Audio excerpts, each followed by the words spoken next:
Heavenly Father, it is a joy to be in your presence. Another opportunity to express our love and dependence on you through praise and worship together with the brethren.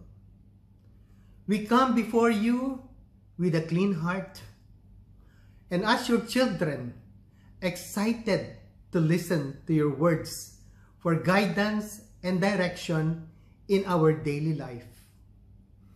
You are our sovereign God and will always have our best interests at heart. Indeed, we will once more be refreshed and enlightened by your words as we listen to the message you will deliver through our pastor. Thank you for being our God. Glory and honor and praise be yours forevermore.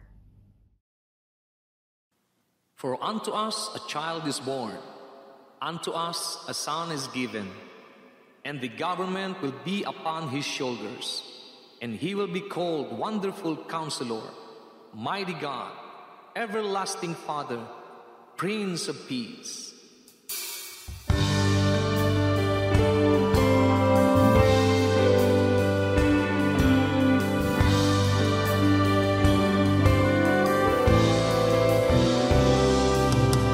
Christmas is about His glory. Christmas is about His grace. Christmas is the gift of love our Father gave us. More than just another story about a special time and place. Christmas is the time to lift a song of praise. For God is with us, and we celebrate the glory of His presence. Christ has come to fill our hearts with love.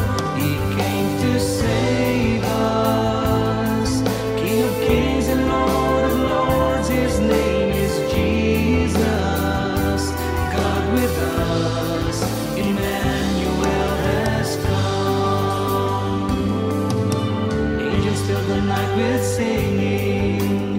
God is reaching out to men, bringing us a gift of hope in Christ our Savior. More than just a time of giving, this is God's eternal plan. The Christmas is the reason we can sing again. For God is with us, and we celebrate the glory of His presence. Christ has come to fill our hearts with love.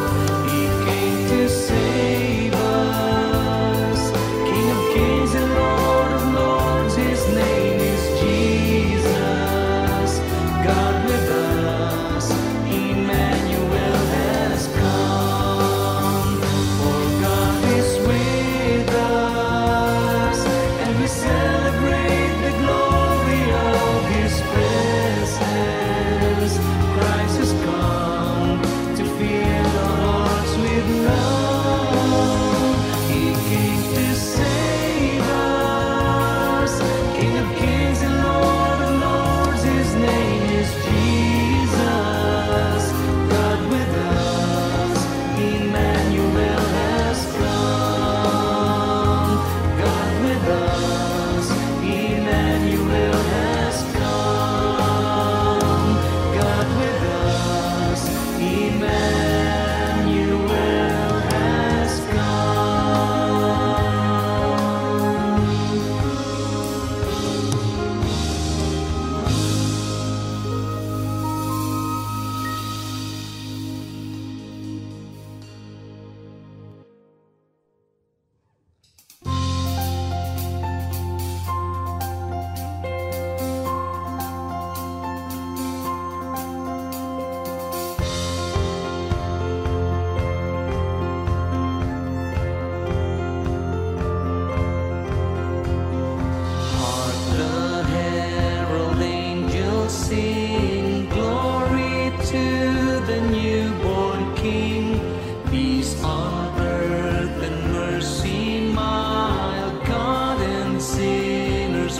reconciled.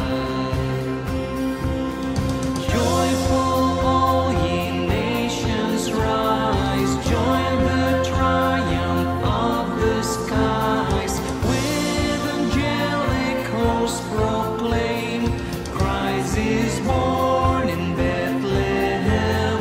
Hark the herald angels sing, glory to the newborn King. Hail the heaven-born Prince of Peace, hail the Son of Righteousness. Light and life to all he brings, risen with healing in his wings. While he lays his glory by, born that man no more may die, born to raise the sons of earth, born to give them second birth. Hark the herald angels sing, glory to the newborn King. King of heaven, come down. King of heaven, come now. Let your glory reign, shining like the day. King of heaven, come. King of heaven, rise up. Who can stand against us? You are strong to save in your mighty name. King of heaven, come.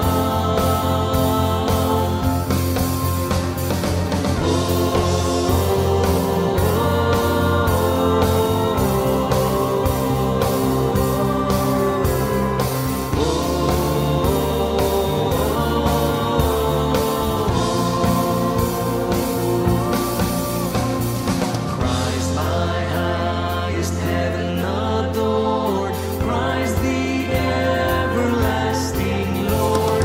Late in time behold him come, offspring of a virgin's womb.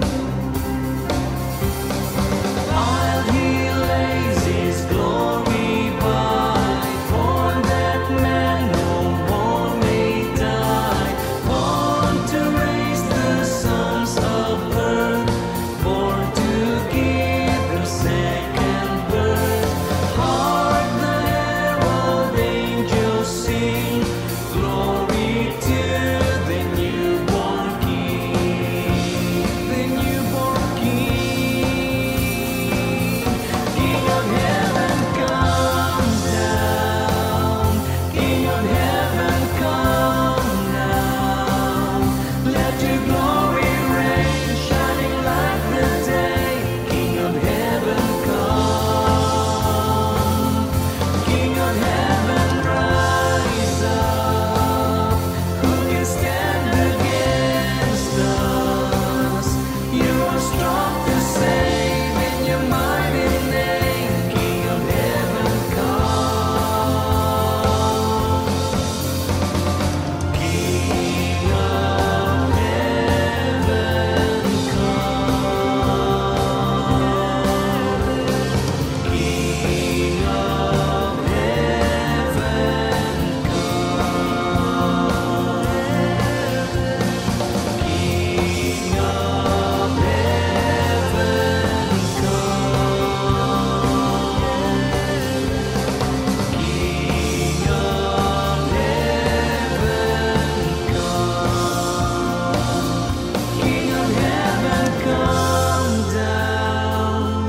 King of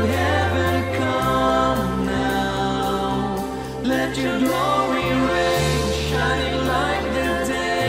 King of heaven, come.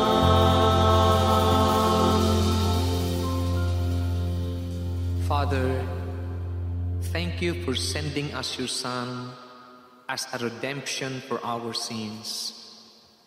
We are forever grateful to you, Lord. Truly, Jesus, there is something about your name. And we will praise you, Lord, all the days of our life. rise.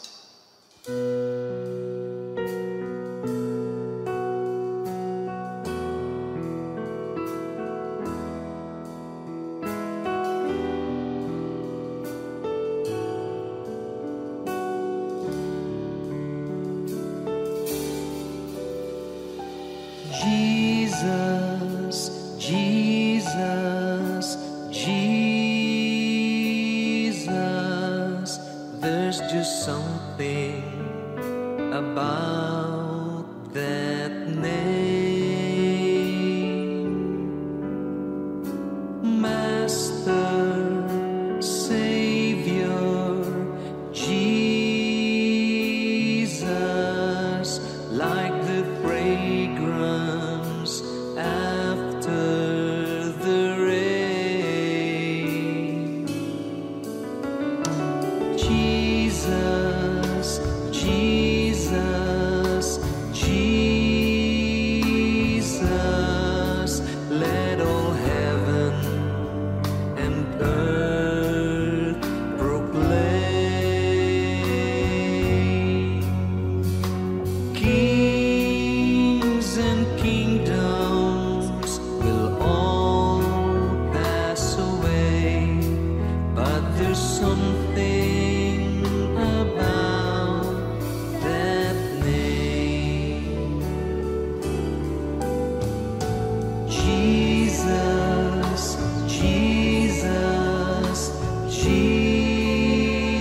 Jesus, there's just something about that name.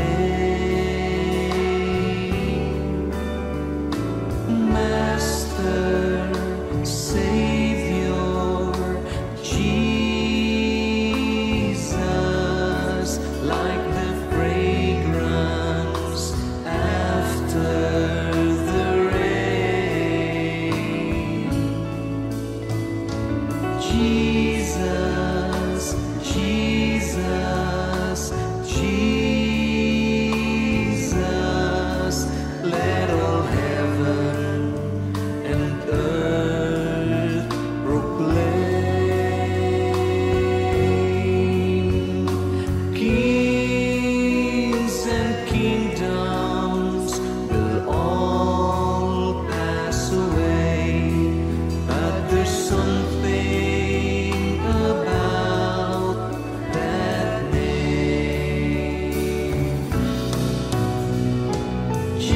Jesus, Jesus,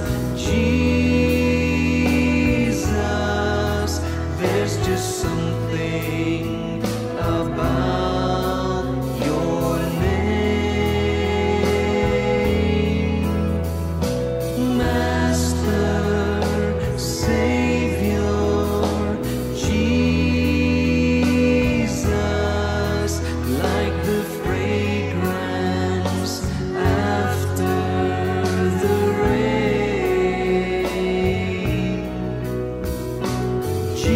Jesus, Jesus, Jesus, let all heaven and earth proclaim. Kings and kingdoms will all pass away, but there's something about your name. Kings and kingdoms will all pass away, but there's something about,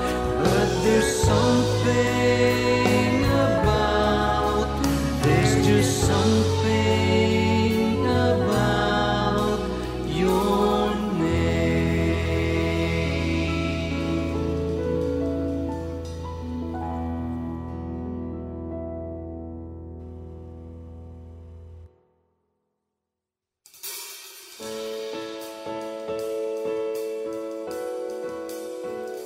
There is a truth older than the ages. The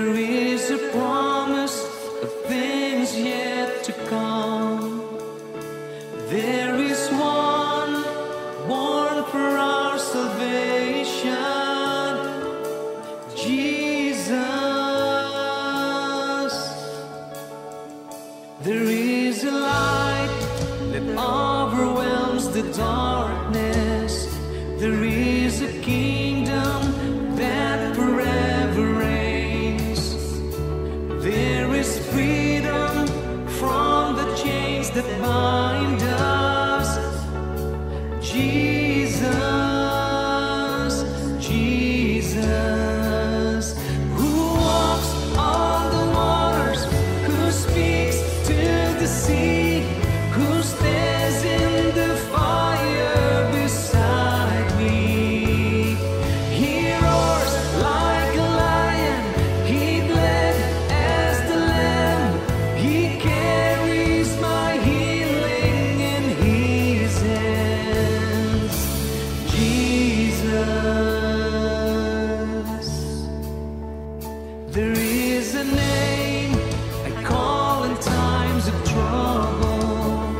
There is a song that comforts in the night. There is a voice that calms the storm that rages. He is Jesus, Jesus, who walks on the waters, who speaks to the sea, who stands in the fire beside me. He roars like a lion, he bled as the lamb, he carries my healing in his hands. Jesus, Messiah, my Savior, there is power in your name. You're my rock and my Redeemer. There is power in your name, in your name. You walk on the waters, you speak to the sea.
Happiness is peace. Happiness is rest. Ang tunay na kaligayahan, ang pundasyon niyan kapayapaan, katahimikan ng loob, katiwasayan, at pahinga. Kawalan ng stress. Kawalan ng alalahanin at pagod ng loob. Ang pamagat ng pag-aaral natin ngayon, A Really Happy New Year. At yung year na yon hindi lang taon. It could be a month, a week, an hour, a day, or a lifetime. John 1:6 up to 37, ito ang napakahalagang mga verses na pagkukuhanan natin ng leksyon how to have a happy new life, happy new year, happy new times. Nang pasimula ay naroon na ang salita.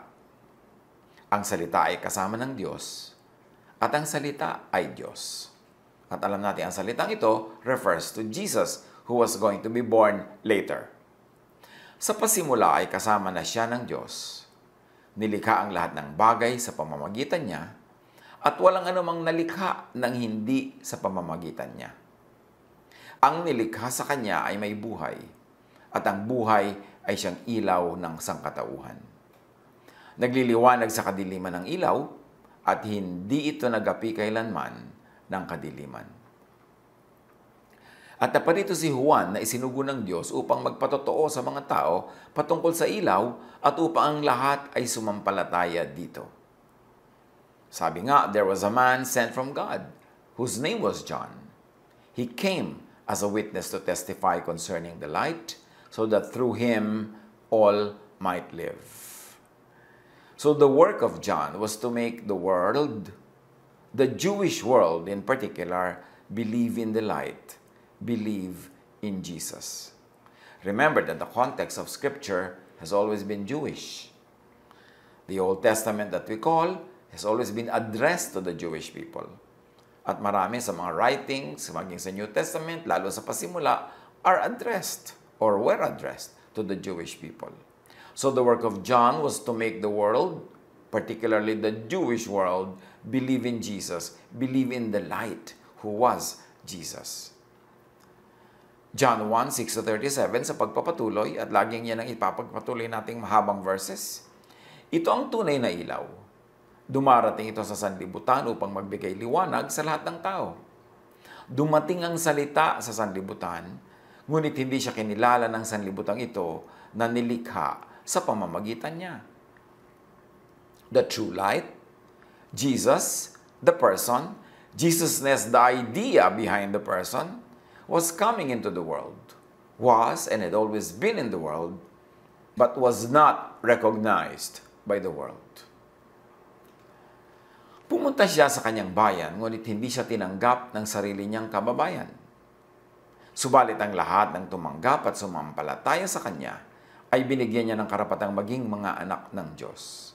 Sila nga ay naging mga anak ng Diyos, hindi dahil sa isinilang sila ayon sa kalikasan, o sa kagustuhan o sa kagagawa ng tao, kundi ang pagiging anak nila ay dahil sa kalooban ng Diyos. The true light, Jesus the person, Jesusness the idea, the essence of the person, was not received by Israel. Yet to all, even especially those outside Israel who believed in His name, in Jesus, in Jesusness, He gave the right to become children of God. What is it saying?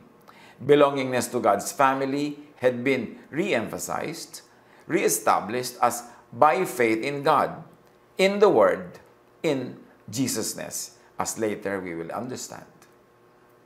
Ang salita ay naging tao at nanirahan sa piling namin. Nakita namin ang kaluwalhati ang tunay na Kanya bilang kaisa-isang anak ng Ama. Siya ay puspos ng kagandahang loob at ng katotohanan. Nagpatotoo si Juan tungkol sa Kanya. Isinisigaw niya, siya ang tinutukoy ko ng aking sabihin, ang darating na kasunod ko ay higit kaysa sa akin, sapagkat siya ay naroon na bago pa man ako ipanganak. So Jesusness was before John, before Abraham even. John 8:58, sabi ni Jesus, very truly I tell you, before Abraham was born, I am. Bago pa isinilang si Abraham, ako ay ako na. Dahil siya ay puspos ng pag-ibig, naranasan natin ang masaganang kagandahang loob ng Diyos.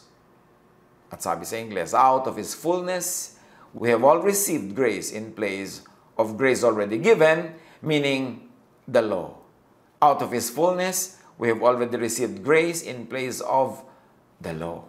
That was the grace already given before, but now replaced with an even higher and superior grace, love. John was a transition from the old year to the new year, from the old prophet to the new prophet. Luke 16:16, the law and the prophets were proclaimed until John. Since that time, the good news of the kingdom of God is being preached, and everyone is forcing their way into it. So malinaw na ang old prophets, ang old law, ang old system was only until John. John was the transition point, the transition man, the transition idea. From old to the new. Pero hindi ibig sabihin ng new ay continuation lang ng old dahil napakaraming binago. At yan ang role ni John, to pave the way for the new, to pave the way for Jesus. Dumating ang kautusan sa amin sa pamamagitan ni Moises. Ngunit sa pamamagitan naman ni Jesucristo ay dumating ang kagandahang loob at katotohanan. For the law was given through Moses, grace and truth came through Jesus Christ. So yung age ni Moses, yung age of the law, yung age of the old prophet, ended with John. And the age of truth, the age of grace, the age of Jesus, the age of love, began with John, who was going to pave the way for Jesus. Mayroong malaking nagbago sa pagdating ni John. Hindi lang itutuloy ang dati, ito ay ikakambyo, ito ay babaguhin from the law to grace, to love. John was a transition from the law, from Moses, to grace and truth, to Jesus. Dumating ang kautusan sa amin sa pamamagitan ni Moises, ngunit sa pamamagitan naman ni Jesucristo ay dumating ang kagandahang loob at katotohanan. No one has ever seen God, but the one and only Son, who is Himself God and is in closest relationship with the Father, has made Him known. Only Jesus has seen and known God. Only Jesus can make God known, therefore. Kung si Jesus lang ang nakakita at nakakilala sa Diyos, si Jesus lang ang pwedeng magpakita at magpakilala sa Diyos. Kinabukasan, nakita ni Juan na si Jesus ay lumalapit sa kanya, kaya't sinabi niya, "Tingnan ninyo, siya ang kordero ng Diyos na nag-aalis ng kasalanan ng sanlibutan." The next day, John saw Jesus coming toward him and said, "Look, the Lamb of God who takes away the sin of the world." Jesus takes away the sin of the world by, 1, paying for all sins as required by the law. Paano ba nagliligtas si Jesus? Paano ba siya nagdadala sa atin sa kaligtasan, sa Ama, sa kalangitan? Una, binayaran niya ang lahat ng kabayaran para sa kasalanan, para tayong mga itinuturing ng law na makasalanan ay makatakas sa bayad dahil nabayaran na ni Jesus. Para hindi na tayo pagbayarin, hindi na tayo parusahan. So isa yung paraan ng pagliligtas ni Jesus. Sinatisfy niya ang lahat ng requirement ng law, binayaran niya ang lahat ng sinisingil ng law for the sake of you and me na nagkasala under the law. Romans 3:25, siya ang inialay ng Diyos bilang handog upang sa pamamagitan ng kanyang dugo ay mapatawad ang kasalanan ng lahat ng sumasampalataya sa kanya.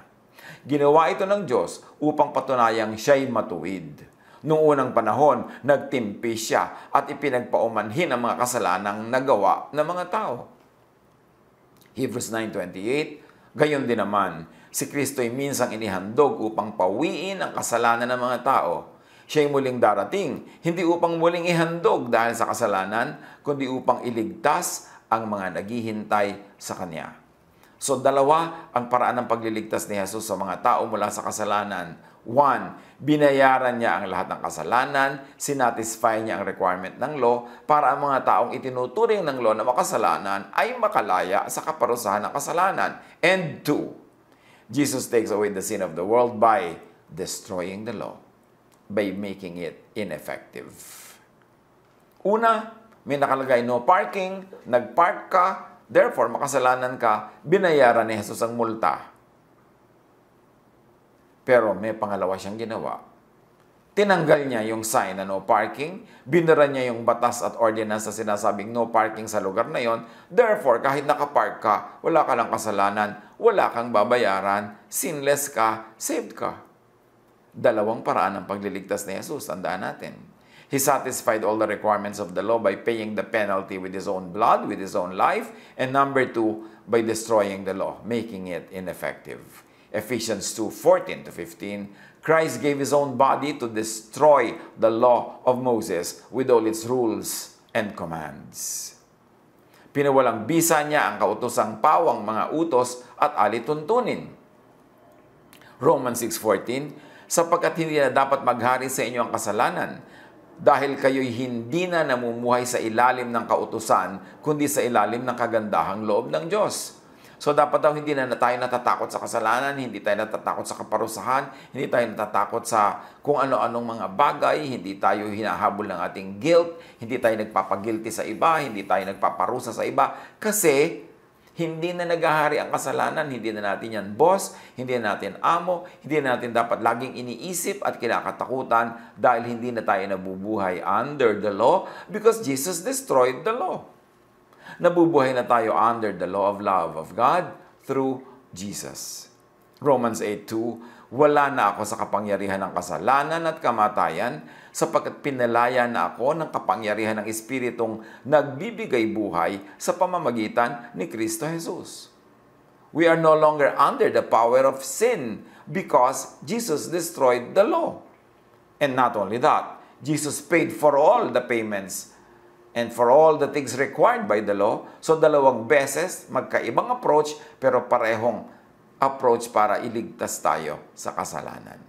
Romans 10:4, Christ is the culmination of the law, so that there may be righteousness for everyone who believes. So, when you believe in Christ, you are considered righteous. Hindi sinabing when you obey the law, you are considered righteous. Because Christ already, one, destroyed the law, and number two, followed the law and paid all its requirements for the lawbreakers to be set free. Sapagkat si Kristo ang kaganapan ng kautusan upang mapawalang sala ang sinumang sumasampalataya sa Kanya. Jesus takes away sin by destroying the law, making it ineffective, declaring a new year, a new age of the Lord's favor, grace, peace between God and man, and rest for man. Sa pagpapatuloy ng John 1, ganito ang patotoo ni Juan. Nakita ko ang Espiritu na bumababa na parang isang kalapati na buhat sa langit at nanatili sa kanya, kay Jesus daw. Hindi ko nga siya kilala noon. Ngunit ang nagsugo sa akin upang magbautismo sa tubig, ang siya rin nagsabi sa akin, ang sino mang makikita mong bababaan at pananatilihan ng Espiritu, siya ang magbabautismo ng Espiritu Santo sa inyo. Ngayon ay nakita ko siya at pinapatotohanan kong siya ang anak ng Diyos. Kinabukasan, naroon muli si Juan kasama ang dalawa sa kanyang mga alagad. Nang makita niya si Jesus na nagdaraan ay kanyang sinabi, siya ang kordero ng Diyos. He is the Lamb of God. Narinig ng dalawang alagad ang sinabi niya, kaya't sumunod sila kay Jesus. The followers of John, his disciples, followed Jesus, leaving John. John's disciples followed the new prophet, leaving the old prophet. Followed the new year, leaving the old so-called year. Followed grace and love, leaving the law. Napakaganda rin ang metaphor na makikita natin sa ginawa ng mga followers ni John. Iniwan si John, lumipat kay Jesus. Iniwan ng old, lumipat sa new. Iniwan ng law, lumipat sa love and grace. This is the happiness of in the new year of Jesusness. Jesus had taken away sin by paying for all sins as required by the law and by destroying the law, making it ineffective. Romans 6:14, for sin shall no longer be your master, because you are not under the law, but under grace. Bakit patuloy pang mamumuhay in fear of sin? Pananakot, pagpaparusa sa kapwa, samantalang sinabi ng we are no longer under sin because we are not under the law. Acts 13:39, through him everyone who believes is set free from every sin. A justification you were not able to obtain under the law of Moses. So lipat kay John patungo kay Jesus, lipat from Moses to Jesus, lipat from law to grace and love. Because now, we are no longer under the law. Yan ang happiness ng new year, ng new time, ng new age under Jesus. Romans 8:2, because through Christ Jesus, the law of the Spirit who gives life has set you free from the law of sin and death. Bakit yung iba, ipagpipilitan nyo pa rin yung law? Yun ay sin and death. Bakit ayaw ng love? Yun ang freedom at yun ang righteousness by faith. Jesus did the beautiful, opening God's family and kingdom to all by faith. Not only to the Jews, but to all people. Not only to those who obey the law and follow the law and live under the law, but to those who will have faith in Jesus. John 1:12-13, subalit ang lahat ng tumanggap at sumampalataya sa Kanya ay binigyan niya ng karapatang maging mga anak ng Diyos. Sila nga ay naging mga anak ng Diyos, hindi dahil sa isinilang sila ayon sa kalikasan o sa kagustuhan o sa kagagawa ng tao, kundi ang pagiging anak nila ay dahil sa kalooban ng Diyos. So these are children born not of natural descent, not by race, not by being Jewish. God's family is reestablished as universal, not local, not racial, not by belonging under the law. In other words, through Jesus, God's family is reopened to all. To all naman talaga yan eh. Kaya lang sa paglipas ng panahon, sinolo ng mga Jews, sila na lang ang anak ng Diyos, sila talagang mahal ng Diyos. Kaya pinabulaanan niya ni Jesus sa kanyang unang-unang public sermon eh. Kaya nga gusto siyang itulak at patayin, ihulog sa bangin ng mga tao. Sabi ni Acts 1:8, but you will receive power when the Holy Spirit comes on you, and you will be my witnesses in Jerusalem and in all Judea and Samaria and to the ends of the earth. So, si Jesus, ang utos niya sa kanyang mga disciples, magpatotoo sa Jerusalem, sa Judea, sa Samaria, at sa kaduluduluhan ng daigdig. In other words, hindi na exclusive to Israel ang paniniwala, para na ito sa lahat. At hindi na under the law, but under grace. No longer under the law of Moses, but under the love of Jesus. Inilipat ang templo mula sa batong templo ng Jerusalem to the hearts of all believers in all places at all times. Kaya sa Matthew 28:18-20, ang bilin ni Jesus, all authority in heaven and on earth has been given to me. Therefore go and make disciples of all nations, baptizing them in the name of the Father and of the Son and of the Holy Spirit, and teaching them to obey everything I have commanded you. And surely I am with you always to the very end of the age. So saan na? Saan na pinapapunta ang mga tao? Diba? Magpunta daw sa lahat ng dako. Lahat ng authority daw na kay Jesus na, kaya make disciples of all nations. Hindi na Israel lang, lahat-lahat na kasali na tulad nung una. Lahat naman kasali at anak ng Diyos nung una eh. Hanggang unti-unting sinolo ng Israel yung distinction na yun. So ang mga anak daw ng Diyos are children born nor of human decision or husband's will. So not by human activity, but born of God, by God's will. Hinirang, pinagpasyahan ng Diyos that through Jesus, lahat ng mananalig ay magiging kasapi, kasama, miyembro ng pamilya ng Diyos. Ito ang happiness ng New Year, ng New Order, ng New Age under Jesus. Kaya dapat nating unawain kung ano talaga ang dinala ni Jesus. Yung Happy New Year na greetings natin, pang isang taon lang, pang may kinalaman sa limited time. Pero ang tunay na basis niyan why we can be happy is because there is a happy new age, a happy new arrangement, a happy new commandment, and that is a commandment to love. And because God loves us, we are also commanded to love others. Luke 2:14, sabi ng mga anghel nung isinilang si Jesus, "Glory to God in the highest, and on earth peace, goodwill toward men." Matthew 11:28-30, "Come to me all of you who are weary and burdened, and I will give you rest." Yun ang happy sa New Year. "Take my yoke upon you and learn from me, for I am gentle and humble in heart, and you will find rest for your souls. Yun ang foundation ng Happy New Year, Happy New Life.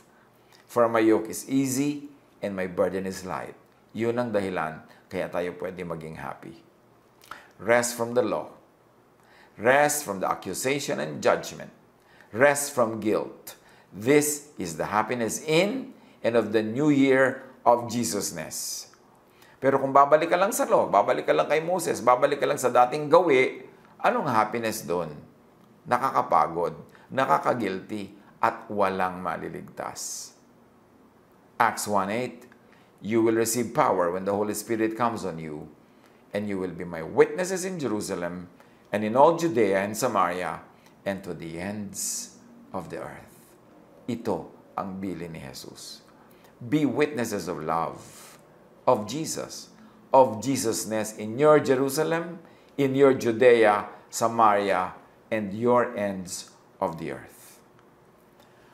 Pag tayo nagdarasal, bumabati, humihiling ng Happy New Year, unawain natin kung bakit pwede maging happy. It's only because Jesus paid for our sins. Therefore, we are free and we are saved. And also because Jesus destroyed all the law that makes us sinful, and therefore, we are justified. We are counted as sinless through the work of Jesus. Ito ang dahilan kaya pwede magkaroon ng Happy New Year, Happy New Month, Happy New Week, Happy New Day, Happy New Hour. Kasi ang foundation ng happiness natin is based on the work of Jesus. His perfect love, His perfect sacrifice. Huwag natin ito sayangin. At kahit ano pang gigreet natin ang Happy New Year, pag hindi natin naiintindihan that we can be happy because we have been set free from the law, from the punishment of the law and the guilt of the law, magiging mababaw lang yung happiness na yan at magiging mababaw lang yung maaabot ng greeting ng Happy New Year. Pagbulay-bulayan ang ginawa ni Jesus para bayaran lahat ng kasalanan natin to satisfy the law. At pagbulay-bulayan ang ginawa niya, destroying the law para wala ng law na manguusig sa atin. So bakit patuloy at patuloy pa rin tayong mambabato at manguusig based on the law that was already destroyed by Jesus?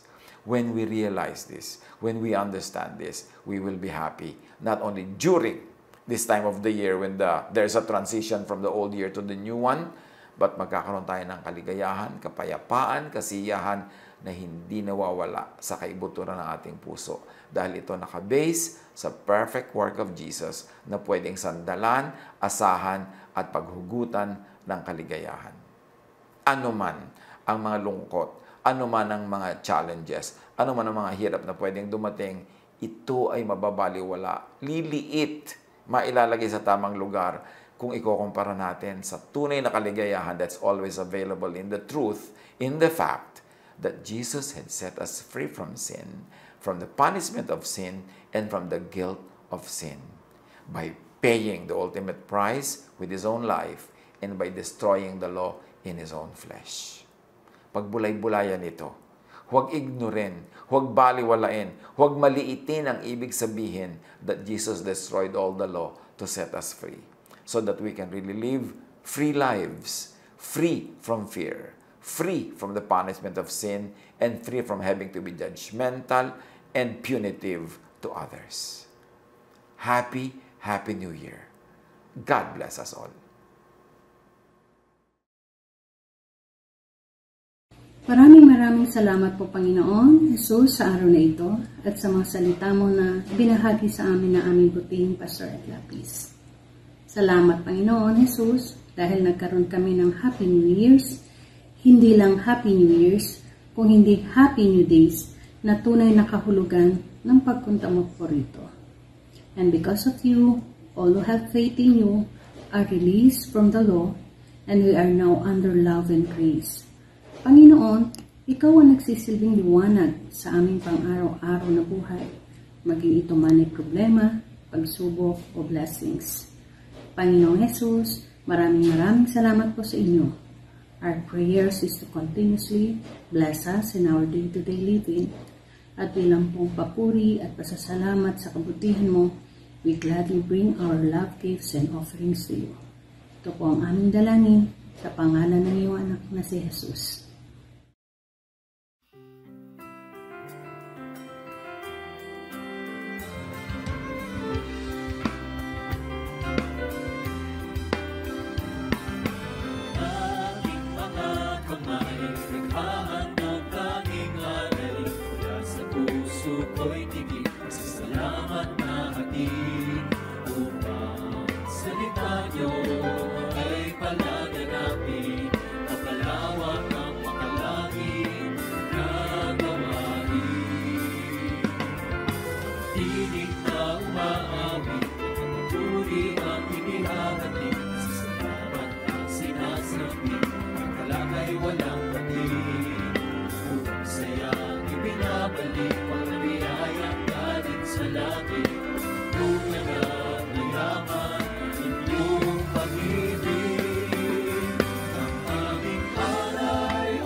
Did you know that your baby boy would one day walk on water? Mary, did you know that your baby boy would save our sons and daughters? Did you know that your baby boy has come to make you new? The child that you've delivered will soon deliver you.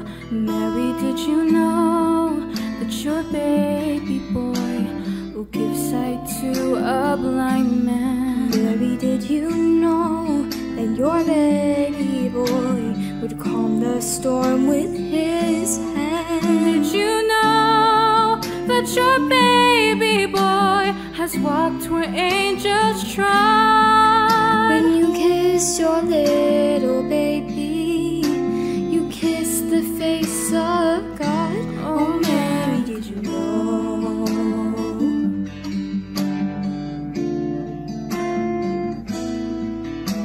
The blind will see, the deaf will hear, the dead will live again. The lame will leap, the dumb will speak, the praises of the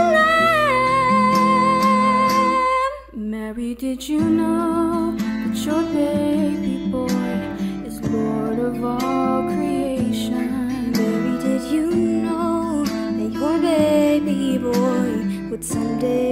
all the nations. Did you know that your baby boy was heaven's perfect lamb? The sleeping child you're holding is the great I am.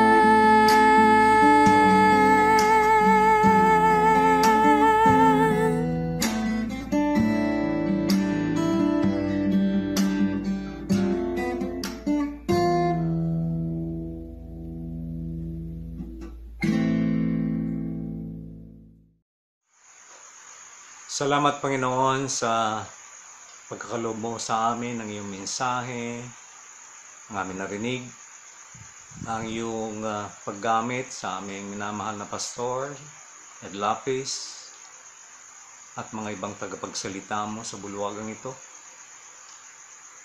Salamat sa mga mensaheng ito na nais mong ipaabot sa amin, nais mong matutunan namin, para kami makapamuhay ayon sa iyong kalooban, ang pagiging Jesusness, ang pagtulong sa kapwa, ang pagmamahal sa kapwa, at mga bagay na nais mong gawin namin, maging lampas pa sa aming kakayahan, para ang iyong kalooban ay mapasa amin.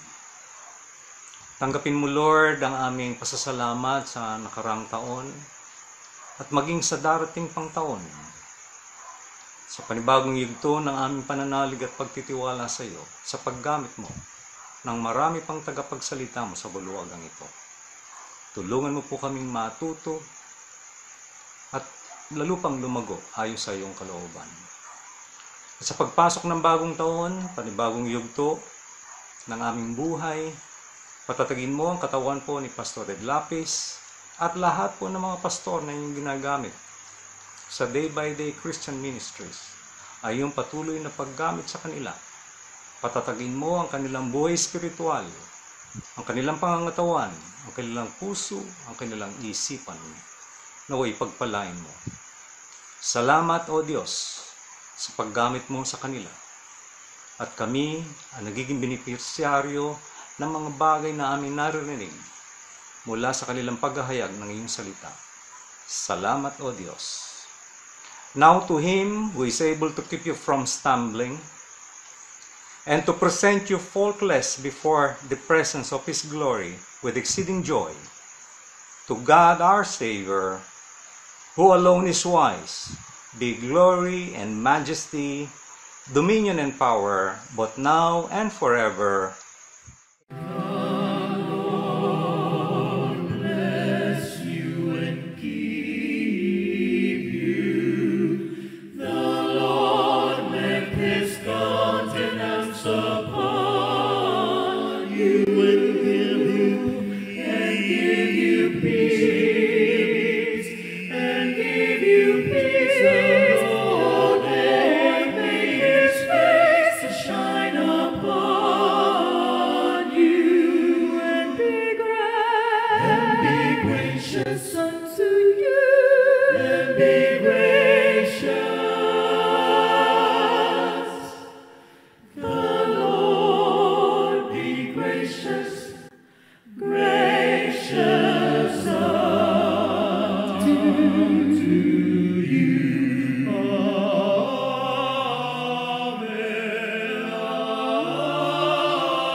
Day by day we grow more forgiving. Day by day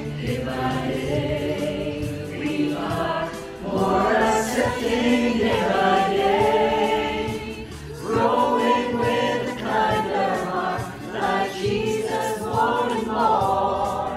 From glory to glory, day by day.